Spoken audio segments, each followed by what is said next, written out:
இன்னைக்கு நாம இந்தோனேஷியால இருக்கிற ஒரு முஸ்லிம் யூனிவர்சிட்டிக்குள்ள தான் போயிட்டு இருக்கோம். நான் டிரைவ் பண்ணிக்கிட்டு உள்ள போகும்போது முஸ்லிம்களோட பாரம்பரிய சின்னமான அதே மாதிரி அவங்களுடைய அச்சீவ்மெண்டா பார்க்கப்படுற இந்த பிரம்மாண்டமான தங்க டோம் தான் முதல்ல என்ன வரவேற்குது.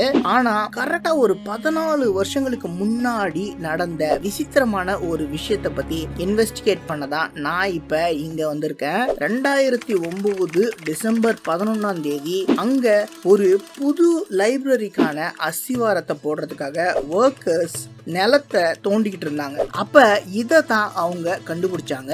எஸ், நிலத்துக்கு 10 அடிக்கு கீழே புதைஞ்சு கிடந்த ஒரு பழங்கால ஹிந்து கோவில் தான் அது.